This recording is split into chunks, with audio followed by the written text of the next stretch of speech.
వార్త ప్రారంభము. ఇదిగో నా దూతను మీకు ముందుగా పంపుచున్నాను, అతని మార్గము స్థిరపరచును. ప్రభువు మార్గమును స్థిరపరచుడి, ఆయన త్రోవలు సరళము చేయడం అరణ్యములో కేక వేయుచున్న ఒకని శబ్దం అని ప్రవక్త అయిన యెషయా చేత రాయబడినట్టు.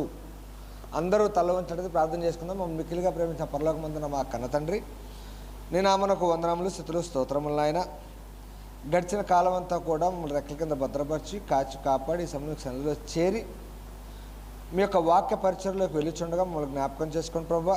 మీ యొక్క వాక్యం ద్వారా మీరు మాతో మాట్లాడుతూ వాక్యం సత్యాన్ని గ్రహించే విధంగా మా యొక్క హృదయములు తెరవమని, మా యందు మీ యొక్క కృపనుంచమని, అన్ని విషయాలు మాకు తోడుగా ఉంటూ ప్రస్తుత సమయమును వాతావరణమును అన్నింటిని మీ యొక్క ఆధీనంలో ఉంచుకుంటూ మేము ముందుకెళ్ళటకు మీ కృపను మా మీద ఉంచమని రానున్న మా ప్రేమ యేసుక్రీస్తు ప్రస్తునామములో మిక్కిలిన తోడుకొని ప్రార్థన చేస్తున్నాం తండ్రి, ఆమేన్.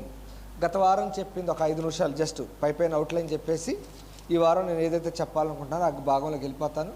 గత వారం మనం బాప్తీసునిచ్చు యోహాను గురించి మాట్లాడుకునే సందర్భంలో బాప్తీసునిచ్చు యోహాను యొక్క తల్లిదండ్రుల జీవిత చరిత్రని, అదేవిధంగా బాప్తీసునిచ్చు యోహాను పుట్టిన తర్వాత తన యొక్క గడిచిన కాలం ఏ విధంగా, తన యొక్క ఆహారపు అలవాట్లు, తన యొక్క వస్త్రాలకు సంబంధించి, తన దేవుని పరిచర్యకు సంబంధించిన విషయాలను కూడా గత వారం మనం మాట్లాడుకోవడం జరిగింది.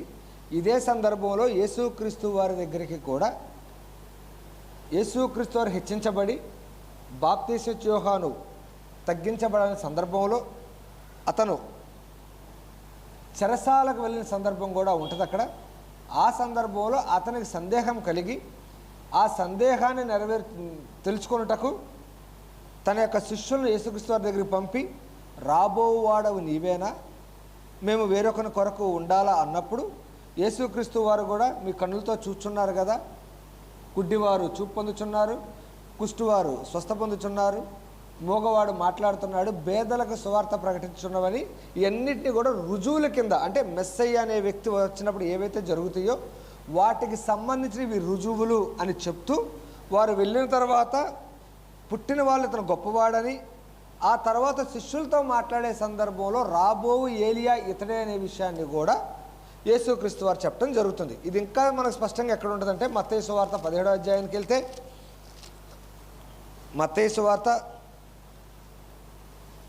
17వ అధ్యాయం 9 చూస్తే, వారు కొండ దిగి వచ్చుచుండగా మనుష్య కుమారుడు మృతుల్లో నుండి లేచు వరకు ఈ దర్శనం మీరు ఎవరితో చెప్పకూడదని యేసు వారికి. అంటే ఏ సందర్భం ఇది? ఏ సందర్భం? రూపాంతర కొండ మీద మోషేయు ఏలియా యేసుక్రీస్తు వారిని కలిసి దాన్ని చూచిన శిష్యులతో మాట్లాడుతున్న సందర్భం దిగొచ్చిన తర్వాత ఆ సందర్భంలో చెప్తున్నాడు ఏమని, అప్పుడు ఆయన శిష్యులు, ఇలాగైతే ఏలియా ముందుగా రావాలని శాస్త్రం ఎందుకు చెప్పుచున్నారని ఆయన అడిగిరి. అందుకు ఏలియా వచ్చి సమస్తమును చెక్కబట్టిన మాట వాస్తవమే, అయినను ఏలియా ఇదివరకే వచ్చను, వారు అతను ఎరుగక తమకిష్టము వచ్చినట్లు అతను ఎడలు చేసిరి.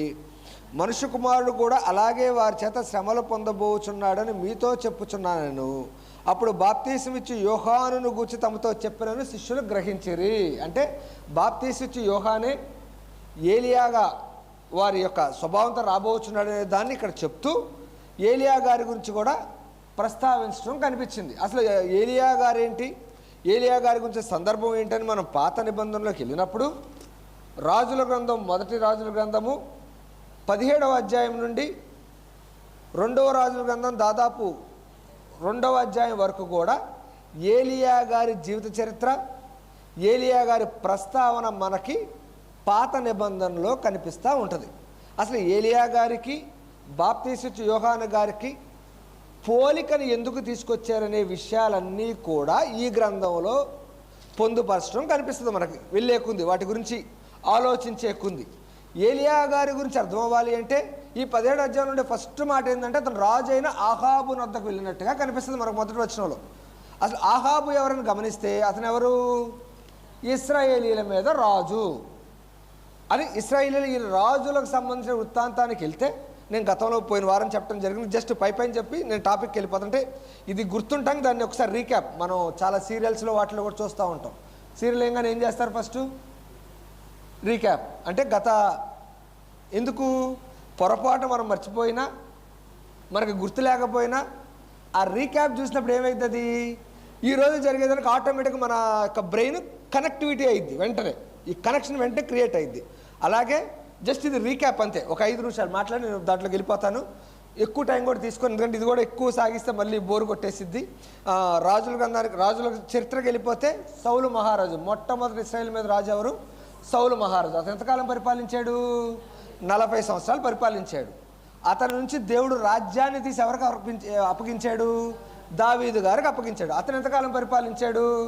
40 సంవత్సరాలు పరిపాలించాడు. దావీదు తర్వాత దేవుడు దావీదు గారికి వాగ్దానం చేసిన ప్రకారము అతని సంతానములో నుండి ఒకరు ఖచ్చితంగా రాజుగా ఉంటారని ఏదైతే దేవుడు వాగ్దానం చేశారో ఆ వాగ్దానానికి సంబంధించిన కండిషన్స్ అన్నిటినీ కూడా దావీదు గారు బ్రతికిన కాలం అంతట్లో ఒక్క ఉరియా భార్య విషయం తప్పితే అన్నిటిలో దేవుని విషయం అతను నెరవేర్చిన దానిని బట్టి తన సంతానానికి రాజ్యాన్ని ఇస్తాననే మాటని దేవుడు స్థిరపరిచాడు. ఇది కూడా మనకు రాజుల గ్రంథంలో ఉంది. నేను గత వారం చూపించాను కూడా. యెరోబాము గురించో ఎవరి గురించో సందర్భంలో, నీ పితరుడైన దావీదు ఒక్క ఉరియా భార్య విషయంలో తప్ప అన్ని విషయాలలో నా దగ్గర యథార్థంగా ఉన్నాడు కాబట్టి అతనిని బట్టి అతని సంతానములో ఒకనిని అంటే రెండుగా విభాగింపబడిన తర్వాత ఆ దేశం మీద ఉంచుతాను అనే సందర్భంలో వస్తున్న సందర్భం ఇది మాట. అంటే సొలొమోను మహారాజు గారు 40 సంవత్సరాలు పరిపాలించి అతని యొక్క మనసు ఏమైపోయింది? దేవుడి వైపు నుంచి అన్య దేవతల వైపు త్రిప్పబడటం జరుగుతుంది. పలుమారులు దేవుడు హెచ్చరించిన, ఇప్పుడు నేను చెప్పే ప్రతి మాట కూడా మీకు వచనాల్లో ఉంటుంది. ఇప్పుడు నా వచనాల్లోకి వెళ్తే లెంత్ అయిపోతుందని ఈ రాజుల గ్రంథంలో ఈ సందర్భాల్లో ఉంటుంది. పలుమారులు దేవుని చేత హెచ్చరింపబడినా కానీ తన మనసును తిప్పుకోవాల. దానివల్ల ఏమైపోయాడు? తనకి వ్యతిరేకంగా యెరోబాము లెగవటం, అతను చనిపోయిన తర్వాత ఉమ్మడి ఇశ్రాయేల్ దేశం ఏమైపోయింది? ఇశ్రాయేల్ దేశంగా యూదయా దేశంగా విభాగింపబడింది. అంటే ఉమ్మడి ఆంధ్రప్రదేశ్ ఏమైపోయింది? ఆంధ్రప్రదేశ్గా తెలంగాణకు ఎలా విభాగింపబడిందో అలాగే విభాగింపబడి ఉమ్మడి ఆంధ్రప్రదేశ్ మీద మొట్టమొదటి ముఖ్యమంత్రి ఎవరు? చంద్రబాబు నాయుడు గారు. తెలంగాణకి కేసీఆర్ గారు. అలాగే ఈ విభాగింపబడిన తర్వాత ఇశ్రాయేల్ మీద యెరోబాముని, ఈ యూదయా దేశం మీద రహాబాముని దేవుడు రాజులుగా కూర్చోబెడతాం కూడా మనకి కనిపిస్తూ ఉంటుంది. ఆ సమయంలో వీళ్ళ మధ్య ఒక యుద్ధానికి పరిస్థితులు దారి తీసినప్పుడు ఇవన్నీ నేనే చేశాను, మీలో మీరు యుద్ధం చేసుకోవద్దు, ఎవరిళ్ళ కాళ్ళు వెళ్ళిపోండి అని దేవుడు వారిని గద్దించడం వల్ల వాళ్ళందరూ అక్కడి నుంచి వెళ్ళటం కూడా మనకి రహాబాము యొక్క పట్టాభిషేక సందర్భంలో కనిపిస్తూ వస్తుంది అదంతా కూడా. అలాగే అక్కడి నుంచి ఏమైపోయింది? ఇశ్రాయేల్ రాజుల చరిత్రను చూస్తే యెరోబాము దాదాపుగా 22 సంవత్సరాలు ఇశ్రాయేల్ దేశాన్ని పరిపాలించడం కనిపిస్తుంది. యెరోబాము దేవుని దృష్టిలో ఘోరమైన పాపం చేశాడు. ఎలాంటి పాపం అంటే ఆ ముందు రాజుల దగ్గర కూడా ఏమని మాట్లాడతాడంటే తన పితరులలో యెరోబాము ప్రవర్తించిన ప్రకారము వీరు ప్రవర్తించెను. యెరోబాము ప్రవర్తించిన ప్రకారం అనేది 3-4 చోట్ల సందర్భాల్లో కూడా ప్రస్తావిస్తాడు. అలాగే అది సందర్భం నేను మాట్లాడతాను. అతను మరణించిన తర్వాత అతని కుమారుడైన నాదాబు 2 సంవత్సరాలు పరిపాలించాడు. ఆ 2 సంవత్సరాల తర్వాత తిరుగుబాటుతో బయేషా అనే ఆ సైనికుల్లో ఉండే ఒక అధికారి రాజుగా వచ్చి ఏదైతే దేవుని చేత పలికించబడిద్దో, ఇది యెరోబాము సంతతిని సమూలంగా నాశనం చేస్తా అని చెప్పాడో దానిని బయోషా ద్వారా ఇక్కడ నిర్వహించడం కనిపిస్తుంది. అంటే బయోషా రాజేంద్ర చేసిన మొట్టమొదటి పని ఏంటి? యెరోబాము వంశం మొత్తాన్ని కూడా సంహరించడం కనిపిస్తుంది. సరే, బయోషా అయిన దేవుడి దగ్గర కరెక్ట్గా ఉన్నాడా? యెరోబాము ఏదైతే అనుసరించాడో దానికన్నా ఎక్కువగా అనుసరిస్తూ ముందుకెళ్ళటం కూడా కనిపిస్తూ ఉంటుంది. అలాగే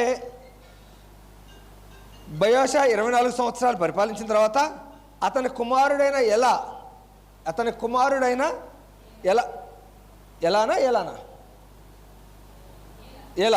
2 సంవత్సరాలు పరిపాలించినట్టు, ఆ తర్వాత జిమ్రీ అనే ఒక వ్యక్తి వీళ్ళ మీద తిరుగుబాటు చేసి అతను ఎంతకాలం పరిపాలించాడు? 7 రోజులు పరిపాలించాడు. ఆ తర్వాత ఒమ్రీ అనే వ్యక్తి వచ్చి దాదాపు 12 సంవత్సరాల పాటు ఇశ్రాయేల్ రాజ్యాన్ని పరిపాలిస్తూ అతను మరణించిన తర్వాత అతని కుమారుడైన ఆహాబు పట్టాభిషేకం జరగటం అనేది కనిపిస్తుంది మనకి. ఎందుకు ఆహాబు దాకా మనం వచ్చామంటే ఏలియా గారు బ్రతికిన కాలములో ఇశ్రాయేల్ రాజ్యం మీద ఎవరున్నారు? ఆహాబు రాజుగా ఉన్నాడు. ఆ సందర్భం కోసం చెప్పాం. అలాగే యోధియా రాజుల సంబంధం వచ్చేసరికి సొలొమోను కుమారుడైన రెహబాము 17 సంవత్సరాలు, అబియాము 3 సంవత్సరాలు. వీళ్ళందరూ ఎక్కువగా పరిపాలించింది ఎవరంటే ఆసా 41 సంవత్సరాలు పరిపాలించాడు. ఆ తర్వాత యెహోషాపాతు 25 సంవత్సరాలు పరిపాలించడం కనిపిస్తుంది. ఈ ఆహాబు వరకు చూసుకుంటే యోధియా రాజులు, ఇశ్రాయేలు రాజులు అందరిలో నుండి కూడా 3 మాత్రమే దేవుని దృష్టిలో యథార్థంగా ఉన్నట్టుగా కనిపిస్తుంది. ఎవరెవరు? దావీదు గారు, ఆసా, యెహోషాపాతు. వీళ్ళందరిలో అంటే ఇశ్రాయేలు యూదులు మొత్తాన్ని కలుపుకుంటే దాదాపు 10 మంది వరకు ఉంటారు. వాళ్ళలో నుండి 3 మాత్రమే దేవుని దృష్టిలో యథార్థంగా ఉన్నారు. మిగిలిన వాళ్ళందరూ కూడా పూర్తిగా పడిపోవడం జరిగింది. కొంతమంది ఇలా లేచి పడిపోవటం కూడా మనకు కనిపిస్తూ ఉంటుంది. వీటిని ఎందుకు చెప్తున్నాను అంటే మనకి రాజుల గ్రంథంలో ఫలానా యోధియా రాజు ఏలుబడిలో ఫలానా సంవత్సరంలో ఇతను ఇశ్రాయేలు మీద రాజుగా పట్టాభిషేకం అయ్యాడు అనేవి కొన్ని సందర్భాలు మనకు కనిపిస్తూ ఉంటాయి. ఇవి ఎలా ఉంటాయి అంటే అధిక శాతం, అందరి గురించి అంటే అధిక శాతం ఈ వచనాల్ని స్కిప్ చేస్తాం. కారణం ఏంటంటే అర్థం కాక, అర్థం చేసుకునే టైం మనకి లేక అధిక శాతం జరిగేది. ఇది అర్థం అవ్వాలి అంటే ఏంటంటే ఈ రాజుల చరిత్ర అర్థం అవ్వాలి. ఎవరు ఎంతకాలం పరిపాలించారో తెలిస్తే, అంటే ఉదాహరణకి యెరోబాము 17వ సంవత్సరం ఏలుబడిలో అబియాము పట్టాభిషేకం అయ్యాడనంటే అర్థం ఏంటి? యెరోబాము అనే వ్యక్తి రాజుగా పట్టాభిషేకం జరిగి 17 సంవత్సరాలు అతను పరిపాలించిన తర్వాత అతను 17 సంవత్సరం పూర్తయ్యే సమయానికి ఇశ్రాయేలు మీద ఎవరు వచ్చారు రాజుగా? అబియాము వచ్చాడు. అంటే దేవుడు ఎటు నుంచి మాట్లాడుతున్నాడు? యెరోబాము వైపు నుంచి మాట్లాడుతున్నాడు. దాన్ని మనం ఎలా చూడాలంటే యెరోబాము వైపు నుంచే చూడాలి. ఉదాహరణకి నేను గత వారం కూడా చెప్పా, 2014 నుండి 2019 చంద్రబాబు నాయుడు గారు మన రాష్ట్రం మీద మొట్టమొదటి ముఖ్యమంత్రి. 2019 నుంచి 2024 వరకు జగన్మోహన్ రెడ్డి గారు ముఖ్యమంత్రి. 2024 నుండి చంద్రబాబు నాయుడు గారు ముఖ్యమంత్రి. అలాగే తెలంగాణకు చూసుకుంటే 2014 నుండి 2023 వరకు కేసీఆర్ గారు ముఖ్యమంత్రి. 2023 డిసెంబర్ నుండి రేవంత్ రెడ్డి గారు ముఖ్యమంత్రి. మన దేశాన్ని చూసుకుంటే 2014 నుండి 2025 వరకు కూడా నరేంద్ర మోడీ గారే ముఖ్యమంత్రి. ఇప్పుడు దీన్ని ఎలా చెప్పచ్చు? 2024లో చంద్రబాబు నాయుడు గారు ముఖ్యమంత్రిగా ప్రమాణ స్వీకారం చేశారు, అంతేనా? దీన్ని 2 రకాలుగా చెప్పచ్చు. ఎలా చెప్పచ్చు? రేవంత్ రెడ్డి గారి ఏలుబడిలో 6వ నెలన చంద్రబాబు నాయుడు గారు ప్రమాణ స్వీకారం చేశారు. నరేంద్ర మోడీ గారి ఏలుబడిలో 11వ సంవత్సరమున చంద్రబాబు నాయుడు గారు ముఖ్యమంత్రిగా 3 ఒకటే. రేవంత్ రెడ్డి గారి వైపు నుంచి చూస్తే మనకి ఎంతకాలం కనిపిస్తుంది? వ్యవధి 6 నెలలు కనిపిస్తుంది. మోడీ గారి వైపు నుంచి చూస్తే 11 సంవత్సరాలు కనిపిస్తుంది. చంద్రబాబు నాయుడు గారి వైపు నుంచి చూస్తే అప్పుడే ప్రారంభం కనిపిస్తుంది. అంటే దీన్ని ఎలా చూసుకోవాలి మనం? ఎవరి వైపు నుంచి దేవుడు మాట్లాడుతున్నాడో వారికి సంబంధించిన కాలాన్ని రాజుల గ్రంథంలో ప్రస్తావించారనే దాన్ని మనకి అర్థమైనప్పుడు ఆ వచనాలు మనకి ఎప్పుడు కూడా కన్ఫ్యూజన్ కానీ అర్థం కాని పరిస్థితి కానీ ఉండదు, ఇంకా ఇంట్రెస్టింగ్ కలిగిస్తూ ఉంటాయి. కాబట్టి వాటి నిమిత్తం నేను ఈ రాజుల గ్రంథంలో ఉన్న వివరాలన్నింటినీ కూడా మీ ముందు పెడతాం జరుగుతుంది. కాబట్టి ఇక ఈ వారం ఉన్న మన భాగానికి వెళ్ళిపోతే ఆహాబు గురించి మనం మాట్లాడుకున్నప్పుడు ముందుగా గిలాదు కాపరస్తుల సంబంధి ఎవరు? ఏలియా. గిలాదు కాపరస్తుల సంబంధియును తిష్బీయుడైన ఏలియా అహాబు నొద్దకు వచ్చి అనేది అక్కడ మనకు కనిపిస్తూ ఉంటుంది. ఇంకొంచెం 16వ అధ్యాయంలోకి వెళ్తే ఎక్కడ నుంచి చూద్దాం? 29 నుండి చూద్దాం. 16వ అధ్యాయం 29 నుండి చూస్తే యూదా రాజైన ఆసా, గమనించారా? యూదా రాజైన ఆసా ఏలుబడిలో ఎన్నో సంవత్సరం అంట? 38వ సంవత్సరం. అతను ఎంతకాలం పరిపాలించాడు? ఆసా ఎంతకాలం పరిపాలించాడు? 41 సంవత్సరాలు పరిపాలించాడు. అంటే ఇంకా ఆసాకి 3 సంవత్సరాల టైం ఉండగా, అంతేనా? యూదా దేశం మీద ఇంకా 3 సంవత్సరాలు నియమించాడు దేవుడు టైము. మొత్తం ఎంత? 41 సంవత్సరాలు. అందులో 3 సంవత్సరాలు టైం ఉండగా ఇశ్రాయేల్ దేశం మీద ఎవరు వచ్చారు రాజుగా? ఎవరు? ఒమ్రీ కుమారుడైన ఆహాబు ఇశ్రాయేలు వారికి రాజైన షోమ్రోనులో ఇజ్రాయేలు వారిని 22 సంవత్సరాలు ఏలాడు. అతని కాల పీరియడ్ కూడా ఇచ్చేసుకుంటూ వచ్చాడు, చరిత్రను చెప్పుకుంటూ వచ్చాడు. ఇక్కడ హిస్టరీ మొత్తం దేవుడు. అందులో ఆసా టైంలో ఆహాబు ఇశ్రాయేల్ మీద రాజుగా అయ్యాడు. ఏ టైంలో? అప్పటికి ఎంతకాలం నుంచి పరిపాలిస్తున్నాడు ఆసా? 38 సంవత్సరాలుగా పరిపాలిస్తున్నాడు. 38వ సంవత్సరం ఇతను ఇశ్రాయేల్ రాజు మీద వచ్చి అక్కడి నుంచి ఎంతకాలం పరిపాలించాడు? దాదాపు 22 సంవత్సరాలు పరిపాలించాడు. ఇప్పుడు దీన్ని మనం ఎలా ఆలోచించవచ్చు? ఆహాబు 3వ సంవత్సరం ఏలుబడి అయ్యేసరికి ఇశ్రాయేల్ మీద యూదా దేశం మీద ఏమైపోయాడు? ఆసా ప్లేస్లో యెహోషాపాతు వచ్చేసాడు. యెహోషాపాతు ఎంతకాలం పరిపాలించాడు? 25 సంవత్సరాలు పరిపాలించాడు. ఈ 22లో 3 సంవత్సరాలు తీసేద్దాం, అప్పుడెంత? 19. అంతేనా? అప్పుడు 19 సంవత్సరాలు మిగిలింది. ఇంకా ఎవరికి? ఆహాబుకి. యెహోషాపాతు 25 సంవత్సరాలు. అంటే తర్వాత ఆసా తర్వాత యూదా దేశం మీద వచ్చే యెహోషాపాతు 25 సంవత్సరాలు. అంటే ఇప్పుడు దీన్ని ఇంకోలాగా ఎలా చెప్పచ్చు?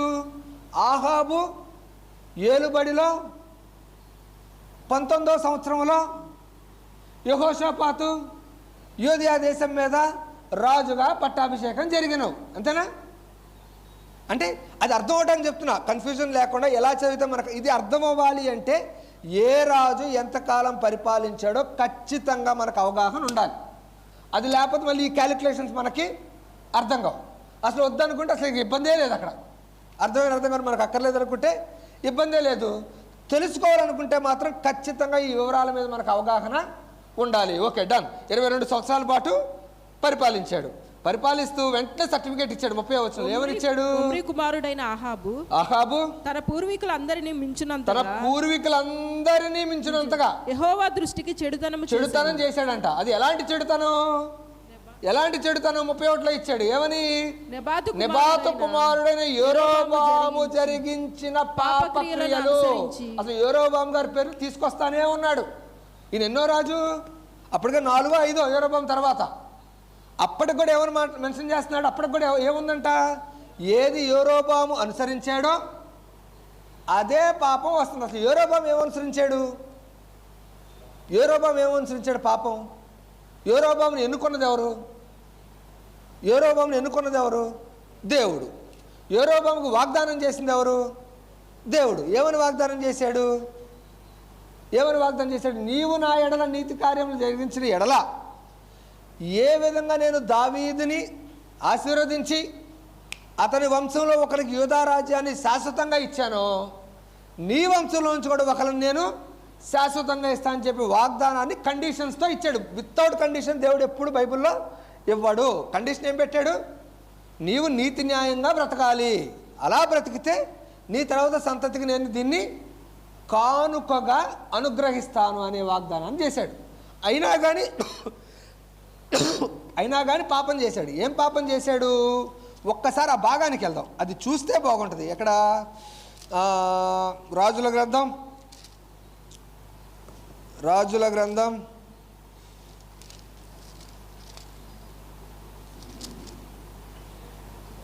ఎక్కడ? 12వ అధ్యాయంలో చూసుకుంటే 12వ అధ్యాయం 25 నుంచి కూడా చూసుకోవాలి. 20 నుంచి కూడా దానికి ఇంకా ముందుకు వద్దాం. ఎక్కడి నుంచి వద్దాం?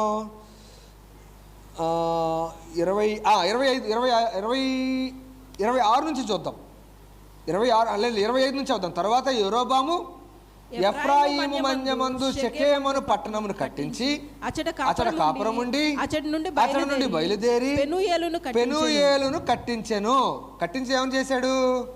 ఈ జనులు యెరూషలేమునందున్న యెహోవా మందిరమందు బలులు అర్పించుటకు ఎక్కిపోవుచుండిన ఎడల ఈ జనుల హృదయము యూదా రాజైన రెహబాము అను తన యజమానుని తట్టు తిరుగును. అప్పుడు వారు నన్ను చంపి యూదా రాజైన రెహబామునొద్ద మరలా చేరుదురు. రాజ్యము మరలా వారిది అగును. అదేనా ఇచ్చింది అక్కడ? ఏమనుకుంటున్నాడు యెరోబాము? ఇక్కడ ఏం ఆలోచిస్తున్నాడు? అతను ఎవరు రాజుగా చేశారు? దేవుడు చేసినట్టుగా ఉందా ఇక్కడ? ఇక్కడ ఎలా ఉంది? ఎవరు చేశారు అతను రాజుగా? ఈ భాగంలో ఎలా ఉంది? ఎవరు చేశారు అతను రాజుగా? తాను కాదే, అక్కడ అలా లేదు కదా. ప్రజలు. అతను ఎవరికి భయపడుతున్నాడు? ఈ ప్రజలు ఎక్కడికి వెళ్తే ఈ ప్రజలు ఎక్కడికి వెళ్తే ఏమైంది? మరలా నాకు తిరుగుబాటు చేసి నన్ను దించేస్తారు అంటే ఎవరి మీద చూస్తున్నారు? ప్రజల వైపే చూస్తున్నాడు. అసలు ఎవరిచ్చారు ఆయనకు వాగ్దానం? దేవుడిచ్చాడు. దాన్ని విసర్జించేశాడు. ఆ వాగ్దానాన్ని విసర్జించి ప్రజల వైపు చూసి ఏం చేశాడు? ఆలోచన రాగానే ఏం చేశాడు? ఎక్కడుంది? 28. యెరోబాము తన హృదయమందు తలంచి ఏది? ఈ పై సందర్భాన్ని హృదయంలో తలంచి ఆలోచన చేశాడంటే ఏమని ఆలోచన చేశాడు? 2 బంగారపు దూడలు చేయించి జనులను పిలిచి యెరూషలేమునకు పోవడం మీకు బహు కష్టము. ఇశ్రాయేలు వారలారా, ఐగుప్తు దేశంలో నుండి మిమ్మును రప్పించిన మీ దేవుడు ఇవే అని చెప్పి ఒకటి బేతేలు నందును ఒకటి దాను నందును ఉంచెను. దాను వరకు ఈ రెంటిలో ఒక దానిని జనులు పూజించుట వలన రాజు చేసిన కార్యము పాపమునకు కారణమాయను. అక్కడ తాగాడా? ఆగల. ఏం చేశాడు ఇంకా? మరియు అతడు ఉన్నత స్థలములను కట్టించి మందిరముగా ఏర్పరిచి లేవీయులు కాని ఎవరికి ఇచ్చాడు యాజకత్వం? గతంలో నేను చెప్పడం కూడా జరిగింది. ఆ యాజకత్వం ఎవరికి ఇచ్చాడు? ఆ స్వాస్థ్యం లేవీయులకు మాత్రమే ఇచ్చాడు. లేవీయులు నిర్వహించవలసిన అర్పణని ఎవరు అర్పించారు? సౌలు మహారాజు అర్పించాడు. ముందుకెళ్తే మొట్టమొదటి రాజు. అక్కడ దేవుడికి మొట్టమొదటి కోపం వచ్చింది. సమూయేలు వచ్చేవరకు వేచి ఉండకుండా అతను అర్పించడం అనేది మొదటి దేవుడికి వచ్చిన కోపానికి కారణం. అంటే ఈ యాజకత్వం అవ్వచ్చు, బలు ఎవరు అర్పించాలి? లేవీయులకి ఇచ్చాడు. ఇతనేం చేశాడు? లేవీయులు కానీ సాధారణమైన వారిలో కొందరిని ఏం చేసుకున్నాడు? యాజకులుగా, వేటికి? ఆ విగ్రహాలకి యాజకులుగా నియమించెను. మరియు యెరోబాము యూదా దేశమందు జరుగు ఉత్సవం అంటే ఉత్సవమును 8వ మాసము 15వ దినమందు జరుపు నిర్ణయించి బలిపీఠం మీద బొల్లు అర్పించుచూ వచ్చెను. ఈ ప్రకారము బేతేలు నందును తాను చేయించిన దూడలకు బొల్లు అర్పించుచూ ఉండెను. మరియు తాను చేయించిన ఉన్నతమైన స్థలమునకు యాజకులను బేతేలు నందు ఉంచెను. ఈ ప్రకారము అతడు యోచించిన దానిని బట్టి 8వ మాసము 15వ దినమందు బేతేలులో తాను చేయించిన బలిపీఠము మీద బలులు అర్పించుచూ వచ్చెను. మరియు ఇశ్రాయేలు వారికి ఒక ఉత్సవంను నిర్ణయించి ధూపం వేయటకు తానే బలిపీఠం ఎక్కినట్టుగా ఉంది. ఈ సందర్భం కొంచెం బోరుగా ఉంటుంది, నిద్ర వస్తూ ఉంటుంది. దయచేసి కొంచెం అర్థం చేసుకుంటే నేను చెప్పే భాగానికి చాలా అవసరం. నేను అందుకే ఇంత దూరం వచ్చాను. ఇది చాలా అవసరం. అందుకని దీని గురించి కూడా నేను ప్రస్తావించడం కనిపిస్తుంది. యెరోబాము సంబంధించి ఇక్కడ ఏం కనిపించింది? అతని పాపం ఏంటి? ఎవరు నియమించారో అతన్ని మర్చిపోయాడు. తన హృదయంలో పుట్టిన ఆలోచన ఎక్కడ పెట్టాలి? ఒక ఆలోచన, భయం వచ్చింది. అతనికి ఏమొచ్చింది? భయం వచ్చింది. ఏం చేయాలి అతను? ఆ భయాన్ని దేవుడి దగ్గర పెట్టాలి. పెట్టి ఏమడగాలి? ప్రభువా, వీళ్ళేమో యెరూషలేము వెళ్ళాలనేది నీ నియమం, వీళ్ళు వెళ్తే వాళ్ళు మారుస్తారేమో అని చెప్పి నా భయం. నన్ను ఏం చేయమంటావు ప్రభు అంటే ఎవరు చెప్పేవాళ్ళు రిప్లై? నువ్వేమో కంగారు పడద్దు, నేనున్నాను, నువ్వు పరిపాలించుకో, వాళ్ళు వెళ్ళని అని చెప్పావు. అవునా? కానీ ఏం చేశాడు? ఆలోచనకి ఏం చేశాడు? తన యోచనని ఒక ఆలోచన హృదయంలో కలిగింది. ఏమని? 2 చేసి మళ్ళీ అందరూ ఇక్కడికి రాలేరేమో అని చెప్పి ఒకటి ఇంకో చోట ఇంకో చోట పెట్టి ఏం చేశాడు? లేవీయులు రారని లేవీయులు కాని వారిని తీసుకొని యాజకులుగా నియమించి భయంకరమైన మాటని పాపము రూపంలో బయటకు వదిలేడు. ఏది అది? అది భయంకరమైన మాట. మనకు చదివితే చిన్నగా ఉందేమో. భయంకరమైన మాట మాట్లాడాడు. ఏం మాట్లాడాడు యెరోబాము? మిమ్మలను ఐగుప్తు దేశం నుంచి తీసుకొచ్చింది ఎవరంట? పాప ఆయనేమో ఆ టయానికి మిమ్మల్ని నేను తేలిగ్గా తీసుకురాను, ఫరో హృదయాన్ని కఠినం చేస్తాను, ఇన్ని తెగుళ్ళు వాళ్ళ మీదకి తీసుకొస్తాను, అలా సైన్యాన్ని బయటికి లాక్కొస్తాను, మీ కళ్ళ ముందు సముద్రాన్ని తెరుస్తాను, మీరు బయటికి వెళ్ళగల అందరూ లోపల వాళ్ళందరిని చంపేస్తాను, నా యొక్క కృప, నా యొక్క మహిమ ఎలా ఉంటుందో ప్రపంచానికి చూపిస్తానని చెప్పి చూపించి ఆయన వీళ్ళకి ఒక రాజ్యాన్ని ఇస్తే ఇదేమని మాట్లాడాడు? ఏమనిపించింది? అప్పుడు మన తల్లిదండ్రులు మన కోసం కష్టపడి రేయింబగలు మనం ఒక మంచి స్థితికి రావడానికి కారణమైనప్పుడు వాళ్ళ పేర్లు ప్రస్తావించకుండా స్నేహితుల పేర్లు చెప్పారు. తల్లిదండ్రులకి ఏమనిపించింది? మనకేమనిపించింది? ఏదో తెలియక అన్నారులే అనిపించింది. వాళ్ళకి ఎలా ఉంటుంది? ఏం గుర్తొస్తాయి వాళ్ళకి? చిన్నప్పుడు డైపర్ దగ్గర నుంచి పెద్ద అయ్యాక ఐఏఎస్ టేబుల్ మీద కూర్చొని సంతకం పెట్టే వరకు వాళ్ళు పడిన కష్టం గుర్తొచ్చింది. వినేవాళ్ళు మనమేమనుకుంటాం, చిన్న మాటేగా, ఏదో తెలిసి తెలియని వయసులో చిన్న మాట నోరు జారాడు, మెచ్యూరిటీ లేదు కదా అనుకుంటాం. కానీ తల్లిదండ్రులకు ఎలా ఉంటుంది? మెచ్యూరిటీయా గిచ్యూరిటీయా, వాడు చేసిన పనికి నాకు అని ఏం చేస్తాం, పళ్ళు పట కొరుకుతారు. అంటే వాళ్ళ పాయింట్ ఆఫ్ వ్యూ పెద్ద విషయం. అలాగే యెరోబాము మాట్లాడింది మనకు చదివేటప్పుడు ఎలా ఉందంటే చాలా చిన్నగా ఉంది. దేవతా స్తంభములు పెట్టాడు, ఇది అంత పాపమా అని మనం అనుకోవచ్చు. కానీ దీని ఎక్కడుంది? దీని వివరణ నిర్గమాకాండంలో ఉంటుంది. ఆయన ప్రయాస, ఆయన కష్టం, వీళ్ళని ఎలా తీసుకొచ్చాడు, ఎంత కష్టపడ్డాడు, వీళ్ళు 40 సంవత్సరాల అడవిలో దేవుణ్ణి ఎలా వేధించారు, ఎలా తట్టుకున్నాడు, వీళ్ళందరినీ తన యొక్క దీర్ఘశాంతంతో తీసుకొచ్చి రాజ్యాన్ని ఇస్తే ఇతను రాజుగా చేస్తున్నాడు. విగ్రహాలు పెట్టేసి ఇవే తీసుకొచ్చి అనగానే ఏం చేయాలి? దేవుడు ఎంత పాపం ఇది దేవుడి దృష్టిలో, ఎంత పాపం ఇది దేవుడి దృష్టిలో. ఈరోజు కాలం కూడా ఇలాగే ఉంది. చిన్న విషయాలు మనం ఏమనుకుంటున్నామంటే మన దృష్టిలో చిన్న విషయాలు అనుకుంటున్నాం. కానీ వాటిని బైబిల్ దృష్టిలో చూసామంటే అది ఘోరమైన పాపంగా కనిపిస్తూ ఉంటుంది, దేవుడికి నచ్చందిగా కనిపిస్తూ ఉంటుంది. విగ్రహారాధన అనగానే ఇవి కాదు, వీటికి సంబంధించి మాట్లాడాలి దేవుడు. మన దేశానికి సంబంధించిన కాదు. ఏమంటున్నాడు?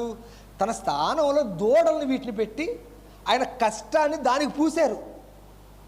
ఆయన పడిన కష్టం ఎక్కడ పెట్టి ఆ దూడ తీసుకొచ్చిందా? ఆ దూడ ఆయన అప్పటికేమన్నాడు? మీ పిల్లలకు నేర్పు, వాళ్ళ పిల్లలకు నేర్పు అని ఆజ్ఞ కూడా ఇచ్చాడు. ఏం వెళ్ళిపోయింది ఇక్కడ? ఆజ్ఞ ఏమైపోయింది? ఆజ్ఞ అతిక్రమించడం కూడా కనిపిస్తుంది ఇక్కడ. అంటే పాపం అనేది చూడండి, ఆలోచిస్తే అర్థమవుతుంది అంతా కూడా. అది చిన్న విషయం మన దృష్టిలో, విగ్రహాన్ని పెడతాం. కానీ అలా పెట్టకూడదు. దేవుడు అనేవాడు ఉన్నాడు. అతడు ఐగుప్తులో నుండి మీ అందరినీ తీసుకొచ్చారనే విషయాన్ని మీరేం చేయాలి? మీ పిల్లలకి, వాళ్ళ పిల్లలకి నేర్పండి. వాళ్ళకేం చెప్పాలి? వాళ్ళ పిల్లలకు కూడా నేర్పడం అనే దాన్ని ఆజ్ఞగా వాళ్ళకి ఇవ్వటం జరిగింది. దాన్ని అతిక్రమించి ఒక దూడను పెట్టారంటే ఏం చేయాలి దేవుడు? వాళ్ళ విషయంలో దేవుడు ఏం చేయాలి? కఠినంగా ప్రవర్తించాలి. ఎలా ఉండాలి? దీన్ని అనుసరిస్తున్నారు తర్వాత రాజులందరూ కూడా. ఈ ప్రక్రియను అనుసరించుకుంటూ వస్తున్నారు.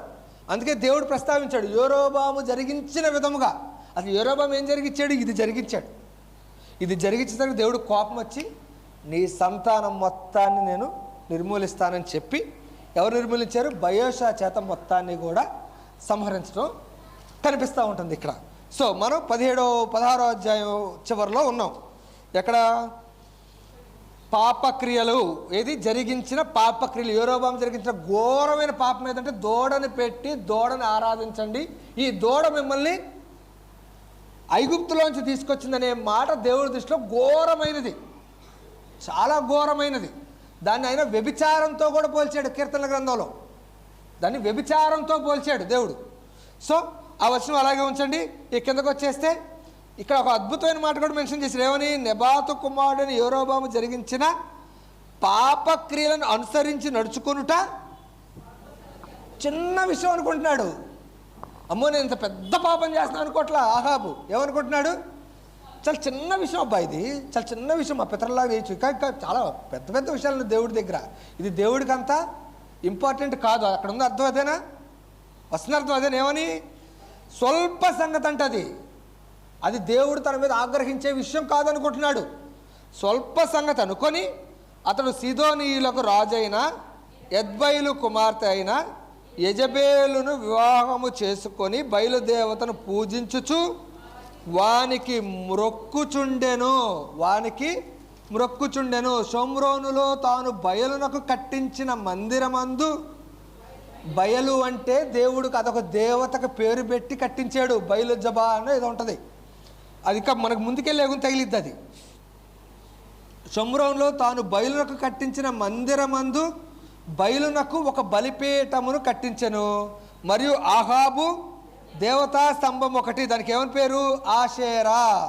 దాని పేరు ఆషేరా నిలిపెను. ఈ ప్రకారము ఆహాబు తన పూర్వీకులైన ఇశ్రాయేలు రాజులందరికంటే ఏది స్వల్ప సంగతిని అనుకున్నాడో ముందు వచనాల్లో, ఏది చిన్న విషయాలను ముందు అనుకున్నాడో అది 33వ వచనంకి వచ్చాక దేవుడి దృష్టిలో ఏమైపోయింది? ఈ ప్రకారము ఆహాబు తన పూర్వీకులైన ఇశ్రాయేలు రాజులందరికంటే ఎక్కువగా పాపము చేసి ఇశ్రాయేలు దేవుడైన యెహోవాకు కోపము పుట్టించాడు. అతను ఏం చేశాడు? కోపము పుట్టించాడు. ఇది ఆహాబు యొక్క రాజుగా అయ్యే టయానికి అతని యొక్క జీవిత చరిత్రకు సంబంధించిన వివరాలు. ఏమేమి ఇచ్చాడు అక్కడ? మొట్టమొదటి ఆహాబుకున్న స్వభావం ఏంటి? దేవునికి విరోధంగా చేసే విషయములో అతనికి ఆలోచన ఎలా ఉంది? ఇవి దేవుడు అంత కన్సిడర్లోకి తీసుకోడు. అంతేనా? అక్కడ ఉంది కన్సిడర్గా తీసుకోడు అనేది మనకు 33వ వచనం చదివితే అర్థమైంది. అది చదివితే అర్థం కాదు. అలా ఎలా అనుకోగలం మనం అనే క్వశ్చన్ వస్తుంది. కానీ 33లో ఏమనుంది? దానికి ఏమని సర్టిఫై చేశాడు దేవుడు? అప్పుడు దాకా వచ్చిన రాజులందరిలో ఇతను ఎక్కువ అని చెప్పి సర్టిఫై చేశాడు. ఈయనేమనుకుంటున్నాడు? చాలా చిన్న విషయం అనుకుంటున్నాడు. దేవుడు ఏమనుకుంటున్నాడు? ఈ క్వాలిటీ ఎవరిలో ఉందో చెప్పండి. నాలో ఉంది.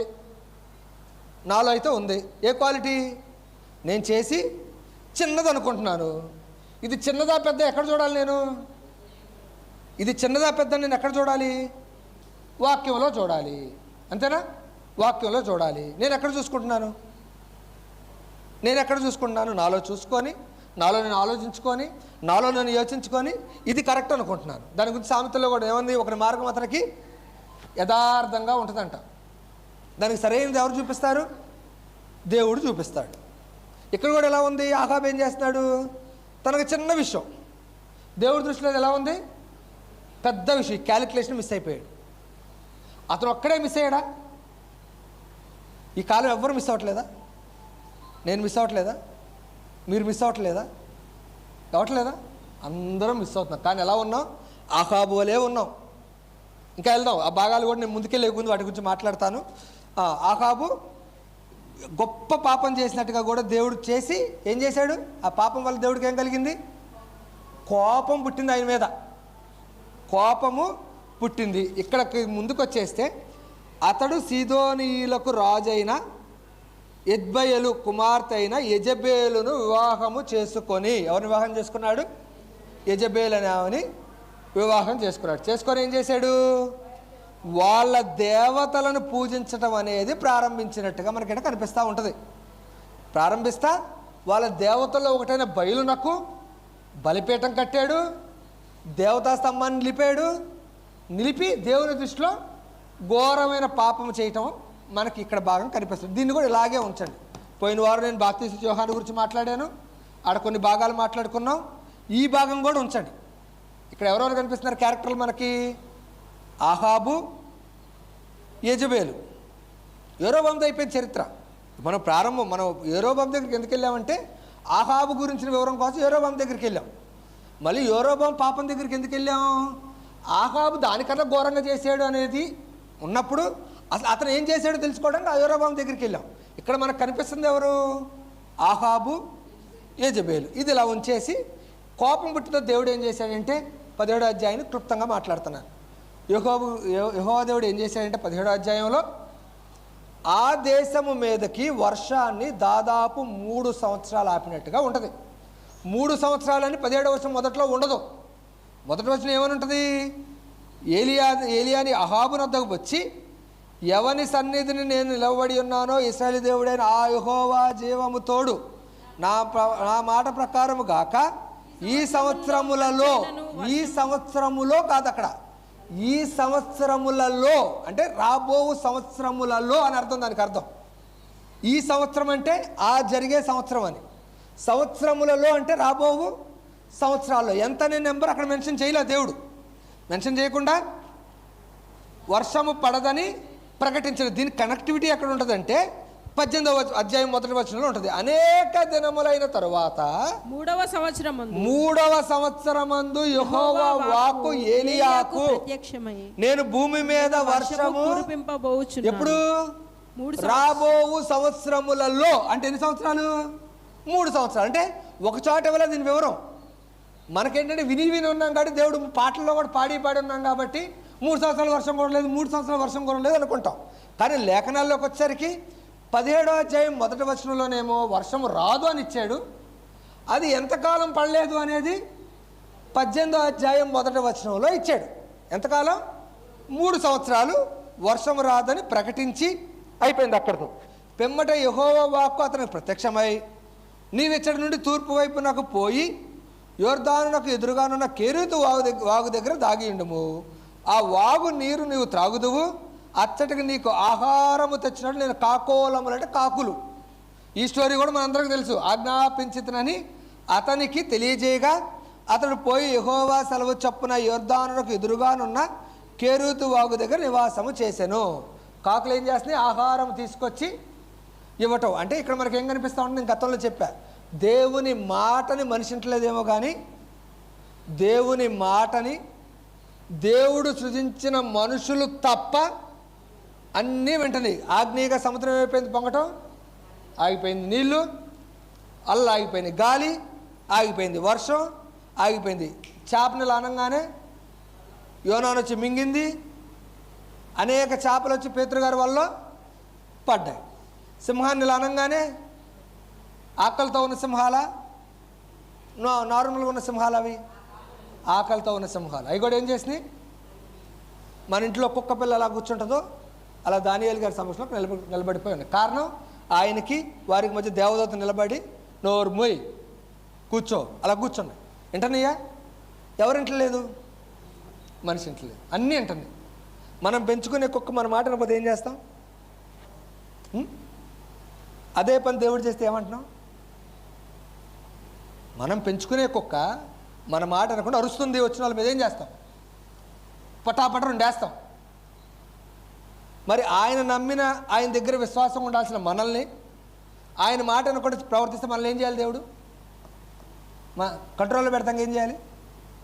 కొట్టాలి. కొట్టగానే ఏం చేస్తాం? దేవుడు కఠినాత్ముడు, దేవుడు నా విషయంలో కఠినంగా ఉన్నాడు, దేవుడు నన్ను త్రోసివేశాడు, వాళ్ళకే చేస్తాడు, వీళ్ళకే చేస్తాడు. మనం చేసింది ఏంటి? అది ఆలోచిస్తున్నావా? అంటే మనం పెంచుకునే పెంపుడు కుక్క, ఒక పెంపుడు జంతువు మన మాట వినాలి, మనకు లోబడి ఉండాలి, మనల్ని ప్రేమించి సృష్టారంభంని ఏర్పాటు చేసుకొని భూమి మీదకి పంపేవారు కొంతకాలం బతికి మళ్ళీ నా దగ్గర రండి అని మనం అవిశ్వాసంగా దేవుడి దగ్గర ప్రవర్తిస్తున్నప్పుడు ఒక దెబ్బేస్తే ఏం చేస్తున్నావు? ఒక దెబ్బేస్తే ఏం చేస్తుంది? దేవుడిని లోపడుతున్నావా? లోపడట్లా.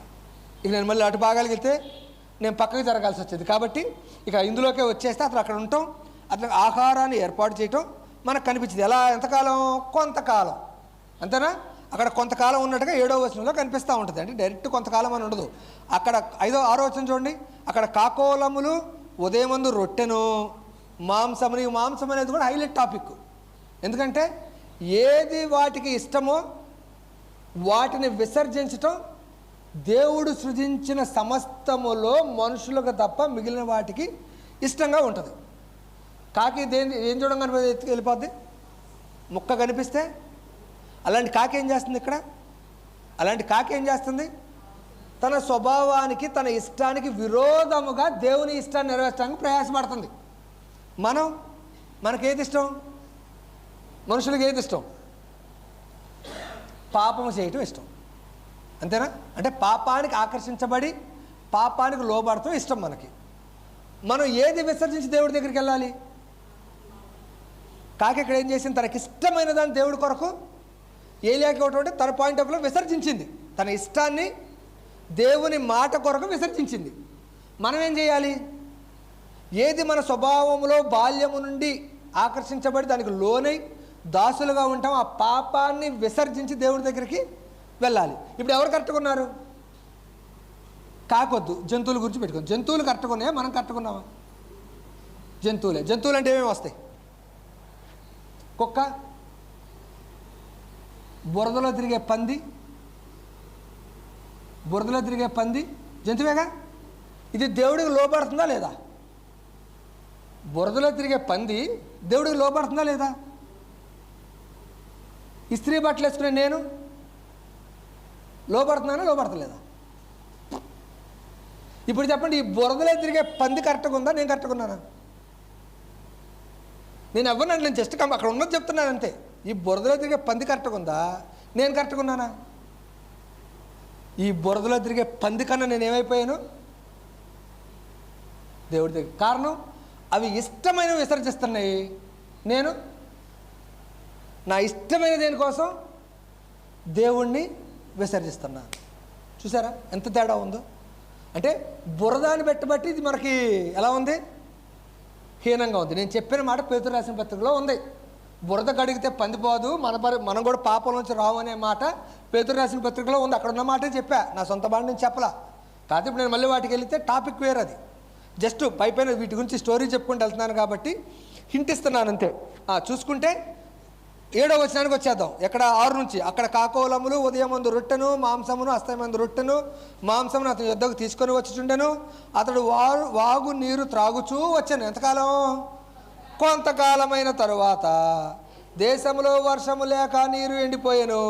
అంతటి యెహోవా వాక్కు అతనికి ప్రత్యక్షమై ఇలాగ సెలవిచ్చెను, నీవు సీదోను పట్టణ సంబంధమైన సారేపతను ఊరికి పోయి అచ్చట ఉండుము. దీనికి మరలా ఎక్కడిచ్చాడు కనెక్షను? మత్తయి సువార్తలో ఇస్తాడు. ఏమని? ఎంతోమంది విధవరాళ్ళు ఉండగా సారేపతు ఊరికే ఎందుకు పంపించాడు దేవుడు అంటే 2 కారణాలు ఉంటాయి. ఒక కారణం విధవరాండ్రైన వారి సందర్భంలో మాట్లాడాడు. అక్కడ 2వ కారణం ఉంది. ఎందుకు పంపించుంటాడు సారేపతు ఊరికి? ఎందుకు పంపించుంటాడు? దేవుడు చేసే ప్రతి పని, లేఖనాలు ఇచ్చే ప్రతి మాటలో ఖచ్చితంగా గూఢార్థం ఉంటుంది. ఖచ్చితంగా మెన్షన్ చేశాడు సారేపతు. ఇదే సందర్భాన్ని మళ్ళీ మత్తయి సువార్తలో మెన్షన్ చేశాడు. అంతేనా? మత్తయి సువార్త ఎక్కడ ఉంది? అది మత్తయ్య మార్కా?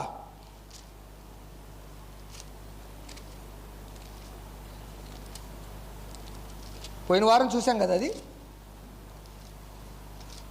లూకాసు వార్త. లోకానేనా అన్నా? లూకాసు వార్త కదా. విధవరాండ్రున్నాను సారేపతు ఊరికి వెళ్ళాను అని ఉంటుంది చూడన్నా.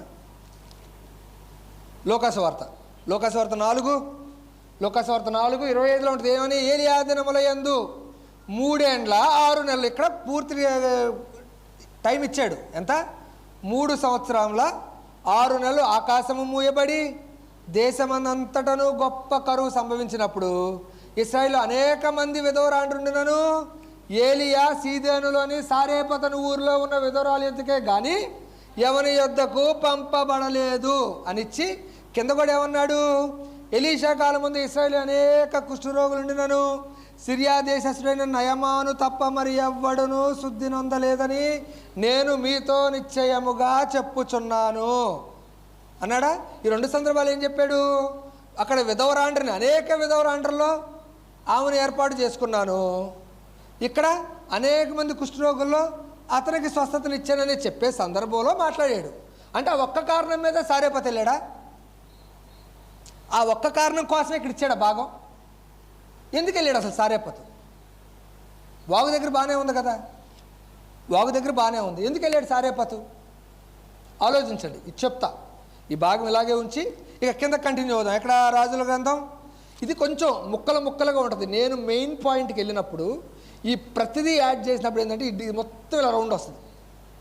కాబట్టి ఇదిలాగే ఉంచండి. ఈ 3 సందర్భాలు మనం పక్కన పెట్టాం. 1 బాప్తిస్మ యోహాను, 2 ఆహాబు యెజబెలుకు సంబంధించిన సందర్భం, 3 సారేపతు అనే ఊరికి ఏలియా వెళ్ళిన సందర్భం. ఈ 3 కూడా మనం సపరేట్గా పక్క పెట్టాం. వీటిని కనెక్టివిటీ నేను తర్వాత చేస్తాను. రాజుల గ్రంథంకి వచ్చేస్తే అతడు వాళ్ళ దగ్గరికి వెళ్ళమన్నప్పుడు తను అక్కడికి వెళ్ళటం కనిపిస్తుంది. అక్కడ వెళ్ళేసరికి అక్కడ పరిస్థితి ఎలా ఉంది? ఆమెకు ఆహారం ఎన్ని రోజులకు ఉంది? ఆ విధవరాళ్ళు ఎంతమంది? ఆమె ఆ కుమారుడు. అంతేనా? ఆ భాగంలో ఉంటుంది. ఆమె ఆ కుమారుడు. ఎక్కడుంది? కిందకు వస్తే ఎక్కడ? 11 చూడండి. 10లో చూడండి. అందుకు అతడు లేచి సారేపతునకు పోయి పట్నపు గవనియతకు రాగా ఒక విధవరాలు అతడు కట్టెలో ఏరుచుండ చూచి ఆమెను పిలిచి త్రాగుటకై పాత్రతో కొంచెం నీళ్లు నాకు తీసుకుని రమ్మని వేడుకొనెను. ఆమె నీళ్లు తేబోచుండగా అతడు ఆమెను మరలా పిలిచి నాకొక రొట్టె ముక్కను నీ చేతిలో నుండి తీసుకొని రమ్మని చెప్పాను. అందుకు ఆమె ఏమంది? నీ దేవుడు. ఏమంటుంది ఆమె? నీ దేవుడు అంటే ఆమె దేవుడు కాదా? ఆమె దేవుడు కాదా? ఆమె దేవుడు కాదు. ఆమె ఇశ్రాయేలు కాదు. నీ దేవుడైన యెహోవా జీవము తోడు. అంతేనా ఉంది? ఇక్కడ 12, నీ దేవుడైన యెహోవా జీవం తోడు, తొట్టిలో పట్టెడు పిండియు బుడ్డిలో కొంచెము నూనెయు నా యొద్దనున్నవే కానీ అప్పం ఒకటైనను లేదు. మేము చావక ముందు నేను ఇంటికి పోయి వాటిని నాకును నా బిడ్డకును సిద్ధము చేసుకునే వాళ్ళని కొన్ని పుల్లలు, అంటే ఉదాహరణకి ఏం చెప్తున్నా, నా దగ్గర ఉన్న ఆహారం తిన్నాక మేము తినటానికి ఏమీ లేదు, ఉంటే తింటాం లేకపోతే చావు కోసం ఎదురు చూస్తామనే సందర్భాన్ని ఇక్కడ మాట్లాడినప్పుడు ఆయన ఏమన్నాడు, భయపడొద్దు, పోయి నీవు చెప్పినట్లు చేయుము, అయితే అందులో నాకొక చిన్న అప్పము మొదట చేసి నా యొద్దకు తీసుకొని రమ్ము, తర్వాత నీకును నీ బిడ్డకును అప్పములు చేసుకొనుము. భూమి మీద యెహోవా వర్షము కురిపించే వరకు ఆ తొట్టిలో ఉన్న పిండి తక్కువ కాదు, బుడ్డిలో నూనె అయిపోదని ఇశ్రాయేలీల దేవుడైన యెహోవా సెలవిచ్చి ఉన్నాడు అనెను. అంతటా ఆమె వెళ్ళి ఏలియా చెప్పిన మాట చొప్పున చేయగా అతడు ఆమెయు ఆమె ఇంటివారు అనేక దినములు భోజనము చేయుచు వచ్చిరి. యెహోవా ఏలియా ద్వారా సెలవిచ్చిన ప్రకారము తొట్టిలో ఉన్న పిండి తక్కువ కాలేదు. అంటే ఏలియా గారు సొంత మాట చెప్పలా అక్కడ, అంతేనా ఉంది, సొంత మాట ఏం చెప్పలా. ఆయన సొంత మాట చెప్పలేదని ఎక్కడుంది, 16వ వచనంలో ఉంది. ఏమనుంది, యెహోవా సెలవిచ్చిన ప్రకారమే చెప్పాడంట. అంటే దేవుడు ఏది చెప్పాడో దానిని ఆ విధవరాండ్రకి చెప్పాడు. ఆ విధవరాండ్రకి చెప్పి అటు తర్వాత ఆ ఇంటి యజమానురాలైన ఆమె కుమారుడు రోగి అయి ప్రాణము నిలువజాలనంత వ్యాధి గలవాడు ఆయను. 18వ వచనం, ఆమె ఏలియాతో, దైవజనుడా, నా యొద్దకు నీవు రా నిమిత్తమేమి, నా పాపమును నాకు జ్ఞాపకము చేసి నా కుమారుని చంపుటకై నా యొద్దకు వచ్చితవా అని మనవి చేయగా అతడు నీ బిడ్డ నా చేతికిమ్మని చెప్పి ఆమె కౌగిట్లోని వాడిని తీసుకొని పై అంతస్తులోకి వెళ్ళి పరుండబెట్టి దేవుడికి ప్రార్థన చేసి యెహోవాకు మొరపెట్టినప్పుడు ఏమైంది, ఆ చిన్నవాడు లేచి ప్రాణముతో వచ్చినట్టుగా కూడా మనకి 22వ వచనం వరకు కనిపిస్తూ ఉంటుంది.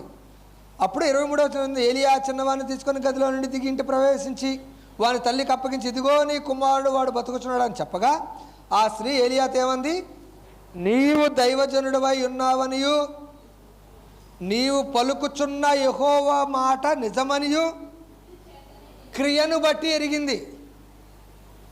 మొదట విశ్వాసమును బట్టి అతను చేర్చుకుంది, ఆహారమును భుజించింది. ఆమెకు ఎప్పుడు దాని మీద నమ్మకం కలిగింది, చేసిన అప్పములు బట్టి కలగల దేవుడి మీద.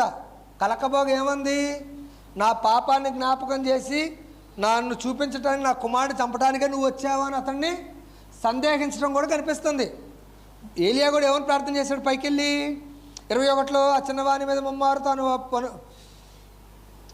ఎక్కడ 20వ వచనం, యెహోవా నా దేవా, నన్ను చేర్చుకున్న ఈ విధవరాలి కుమారుని చంపునంతగా ఆమె మీదకి కీడు రాజేసితివా.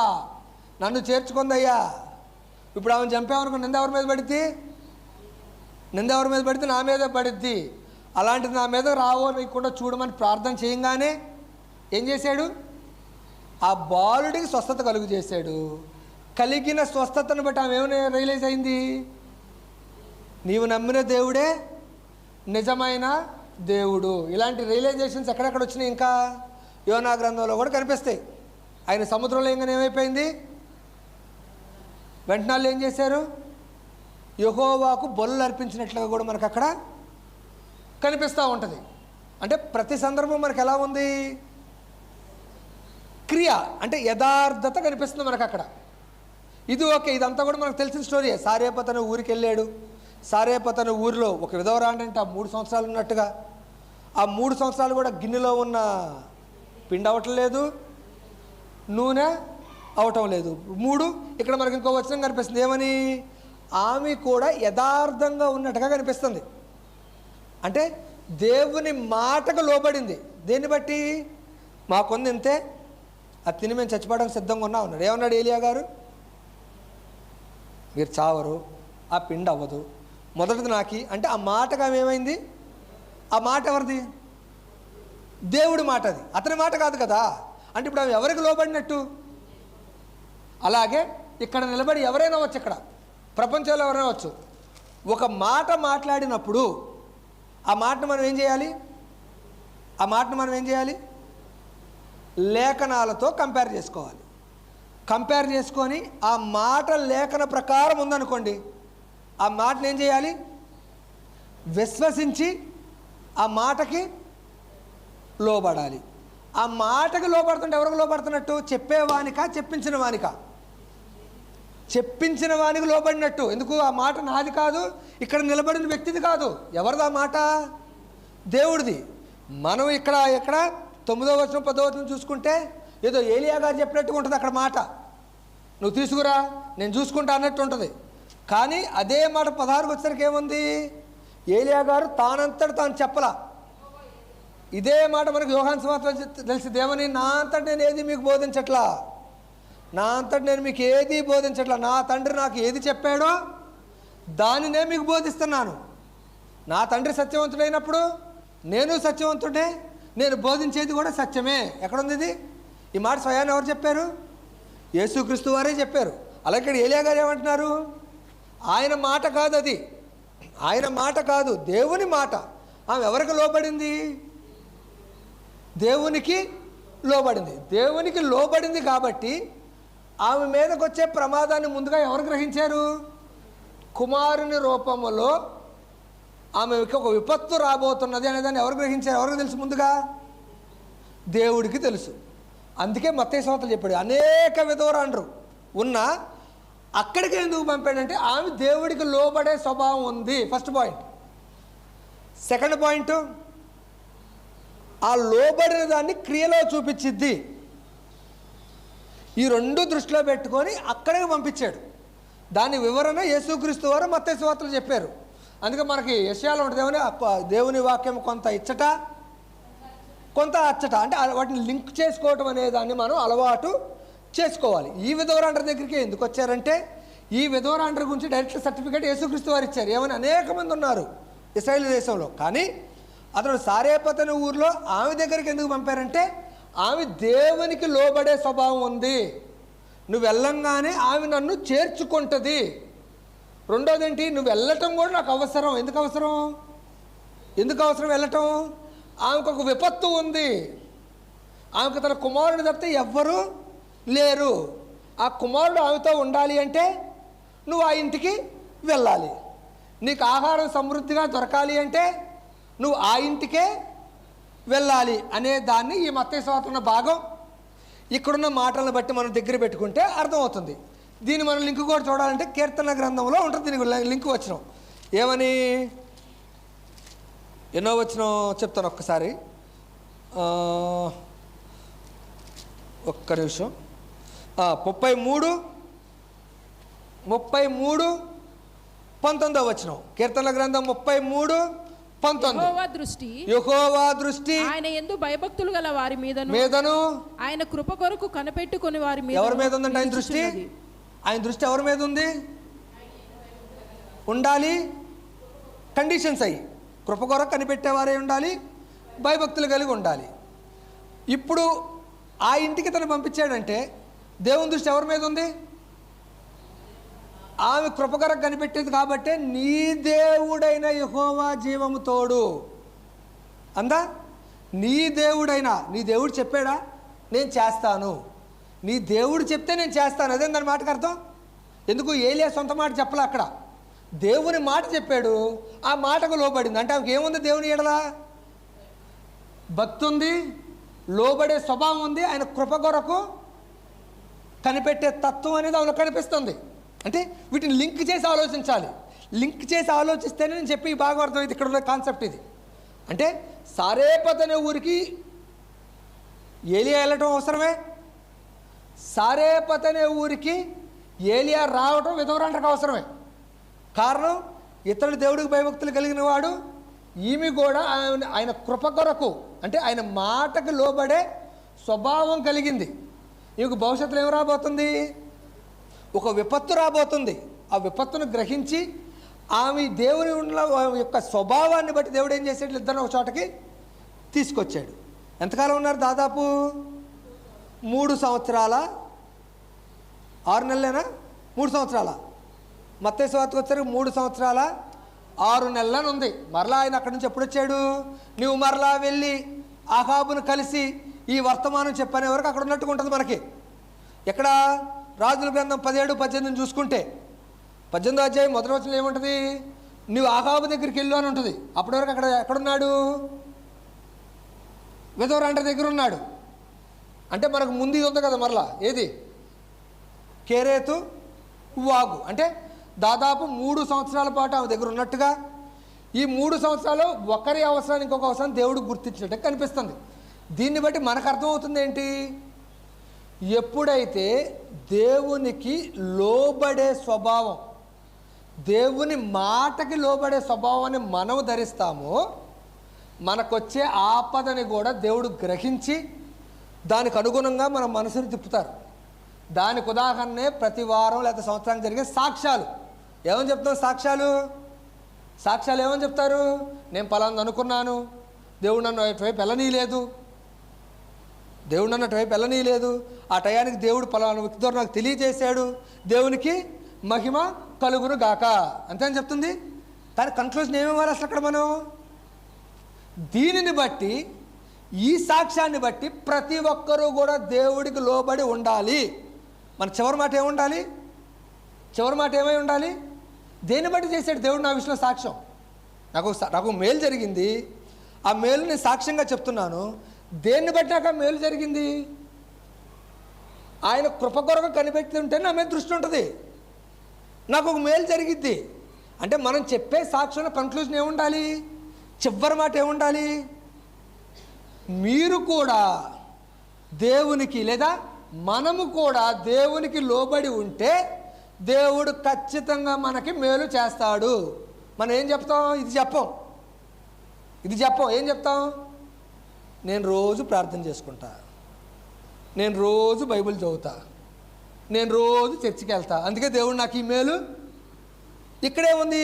సారేపతి వారి ద్వారా ఏం చెప్తున్నాడు? ఎవరికి చెప్తున్నాడు? ఆ విధంగా చెప్తాడా దేవుడు? ఎవరికి చెప్తున్నాడు? మనకి చెప్తున్నాడు. ఏమని? మీరు కూడా లోబడితే, సారేపతి ఊరిలో విధవరంటని ఎలా జ్ఞాపకం చేసుకున్నానో మిమ్మల్ని కూడా జ్ఞాపకం చేసుకుంటా అని చెప్పి మనకు చెప్తున్నాడు దేవుడు. అంటే దేవుడి తరపున మనం నిలబడి సాక్ష్యం చెప్పేటప్పుడు కూడా మనం ఏం చెప్పాలి? మనము దేవుడికి లోబడటం ప్రాథమిక కర్తవ్యం, ప్రైమరీ వర్క్. అది లోబడిన వాడి మీద దేవుడి దృష్టి అంటానికి రాజుల గ్రంథంలో సందర్భం కనిపిస్తుంది, కీర్తన గ్రంథంలో వచనం కనిపిస్తుంది. ఆయనకి లోబడటం అనేది ప్రాధాన్యమైనది. ఎవడు లోబడతాడు వాడికి మేలు జరిగిద్ది. లోబడినోడు ప్రార్థన చేస్తాడు, లోబడినోడు వాక్యం చదువుతాడు, లోబడినోడు సంఘానికి వెళ్తాడు, సంఘానికి వెళ్ళినోడు లోబడ్డావు, ప్రార్థన చేసినోడు లోబడ్డావు, వాక్యం చదివినోడు లోబడ్డావు. అందరూ బైబిల్ చదివి అందరూ లోబడుతున్నారా? లోబడరు. ప్రార్థన చేసి అందరూ లోబడుతున్నారా? లోబడరు. సంఘానికి వచ్చిన అందరూ లోబడుతున్నారా? లోబడరు. కానీ లోబడిన వాడు ప్రార్థన చేస్తాడా? వాక్యం చదువుతాడా? చర్చికి వస్తాడా? అంటే ఏది ప్రాముఖ్యమైంది? ఇది ఫస్ట్. మనకి ఇది ఎప్పుడుంది? మనకి ఆలోచన ఎక్కడుంది? లాస్ట్లో ఉంది. మనకు ఉందని లేదు. ప్రార్థన చేయాలి, బైబిల్ చదవాలి, చర్చికి వెళ్ళాలి. ఈ మూడింటికి అసలు కండిషన్ ఏంటి? ఒరి బాబు, ఈ 3 చేయాలి, నువ్వు వస్తే ఏం చేయాలి? దేవుడికి లోబడాలి, దేవునికి లోబడి బ్రతకాలి. ఆ బ్రతికితేనే ఈ 3 నువ్వు నాకు యథార్థంగా చేయగలవు అనేది మనకి సారేపతు గ్రామంలో విధవరాండ్రకు సంబంధించినది వచ్చింది. సరే, ఇక్కడ ప్రశ్న ఏంటంటే, దీనికోసమే వెళ్ళాడా ఏలియా? సారేపతు గ్రామంలో విధవరాండ్రి కుమారుడిని కాపాడటానికే వెళ్ళాడా? అందుకే వెళ్ళాడా? లేకపోతే తన్ను తాను కాపాడుకోవటానికే వెళ్ళాడా? అందుకే వెళ్ళాడా? అందుకే వెళ్ళింది. ఎందుకు వెళ్ళి ఉంటాడు మరి? ఈ సందర్భంతో కనిపిస్తుంది. యేసుక్రీస్తు వారు కూడా మాట్లాడారు. ఏమని? అంతమంది ఉన్నా కానీ ఎన్నుకున్నాము, అతను వెళ్ళాడు, ఉన్నాడు, మేలు చేశాను ఇవన్నీ చెప్తున్నాడు. ఆయన కూడా మేలు పొందిన ఆహారం, కూడు గూడు నీరు అన్నీ కూడా దొరికినాయి, ఇద్దరు సంతోషంగా ఉన్నారు. ఆ కాలంగా ఇందుకోసమే వెళ్ళాడా? ఆడ చదివిన లేఖనాల్లోనే ఉంది ఆ మాట, ఇందుకోసం వెళ్ళలేదని. ఇదే రాజుల గ్రంథం అదే అధ్యాయంలో ఉంది, దీనికోసం వెళ్ళలేదని. మనం ఆహాబు యెజెబెల్ గురించి మాట్లాడుకున్నాం, అదేవిధంగా రాజుల గురించి మాట్లాడుకున్నాం, యెరోబాము పాపం గురించి మాట్లాడుకున్నాం, సారేపత్ అనే ఊరికి ఏలియా రావటం మాట్లాడుకున్నాం, ఆహాబు దగ్గర ఏలియా గారు మాట్లాడింది, కాకుల నుంచి ఉన్న సమాచారాన్ని మాట్లాడుకున్నాం, విధవరాండ్ర విషయంలో దేవుడు చేసిన మేలు గురించి కూడా మాట్లాడుకున్నాం. సో వీటన్నీ కూడా ఇవన్నీ కూడా నా ఆలోచనలో ఒక పార్ట్స్ అంతే. నేను చెప్పాలనుకున్న వాటికి ఎన్ని భాగాలు ఇవన్నీ కూడా కనెక్ట్ చేయాలి. కానీ ఇవి రేపు వారం మనం మాట్లాడుకోవాల్సింది ఏంటంటే ఇందుకోసమే ఏలియా సారేపత వెళ్ళాడా, ఇది రేపు వారం మాట్లాడుకుందాం. దేవుడి కొద్ది మాటలు మనందరి కొరకు ఆశీర్వదించును గాక. ఆమేన్. మమ్మల్ని మిక్కిలిగా ప్రేమించిన పరలోకమందున మా కన్న తండ్రి, నీ నామమునకు వందనములు స్తుతులు స్తోత్రములు నాయన. గడిచిన కాలం అంతా కూడా రెక్కలను భద్రపరిచిన మీకు వందనాలు ప్రభువా. మీ యొక్క వాక్యం ద్వారా మీరు మాతో మాట్లాడిన విధానాన్ని బట్టి కూడా మీకు వందనములు స్తుతులు స్తోత్రములు నాయన. విన్న వాక్యాన్ని విన్నవారి వలె ఉండక, విన్న వాక్యాన్ని ఉన్న బ్రతుకు సరిచూసుకుంటూ, ఆ సరిచూసుకునే క్రమంలో ఏ లోపం మా హృదయంలో మా యొక్క జీవితంలో కనిపించినా వాటిని సరిచేసుకుంటూ చేరవలసిన గమ్యం పరలోకం ప్రభా, దానికి అనుగుణంగా నడవలసిన త్రోవ వాక్యం నాయన. ఈ రెండింటినీ కూడా ప్రతిరోజు జ్ఞాపకం చేసుకుంటూ చదువుచున్న వినుచున్న వాక్యాన్ని సాధనములుగా వినియోగించుకుంటూ మీ యొక్క సన్నిధిలో ముందుకెళ్ళటకు మీ యొక్క కృపను ఇక్కడ కూడిన మా అందరి మీద కూడా ఉంచమని రానున్న మా ప్రేమ ప్రస్తుత నామంలో మిక్కిలి ప్రార్థన చేస్తున్నాం తండ్రి. ఆమేన్.